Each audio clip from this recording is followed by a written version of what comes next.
हछ लागल, भक्ति में हम छी पागल। जहिया से शुरू भेल ना बहा, पूरा रात रहै छी हम जागल।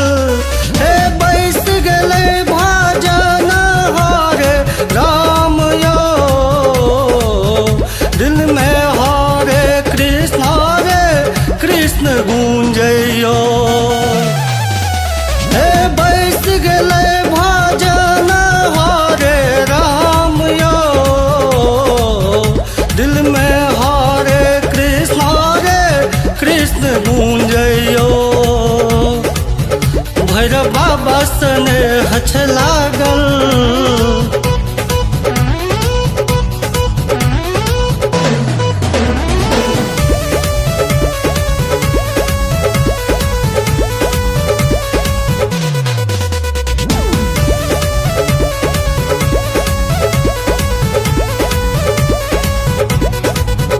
दुनिया में कियो न प्यारा, बस बाबा प्यारा यो। उनके साने हछ लागल, छे जगत दुलारा यो। दुनिया में कियो न प्यारा, बस बाबा प्यारा यो। उनके साने हछ लागल, छे जगत दुलारा यो।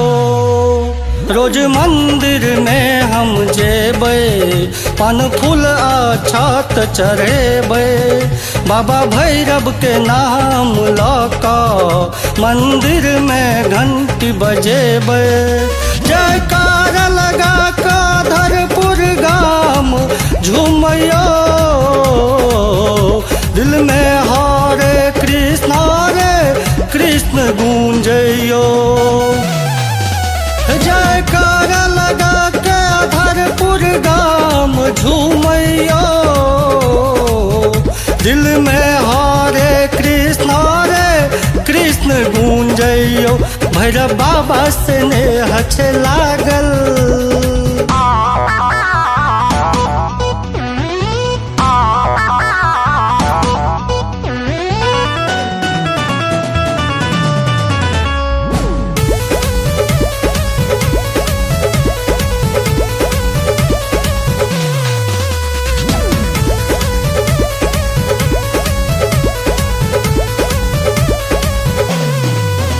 जो घोड़ा पर आब छै बाबा, देख मन हमर हरसैया।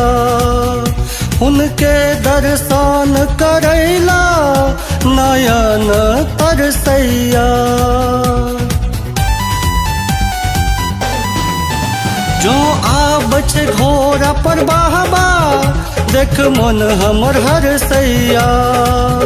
उनके दर्शन करैला नयन तरसैया। बाबा अहाँ छी सब हक मालिक, बेटा छी हम नवालिक। दुनिया से नाता तोड़लौं, चरण अहीं के एलौं। अहाँ के कृपा से राइटर संतोष गीत गाबैयो,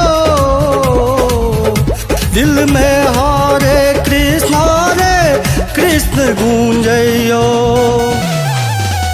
अहाँ के कृपा से राइटर संतोष गीत गाबैयो, दिल में हरे कृष्ण गूंजयो। भैरव बाबा से ने हछ लागल।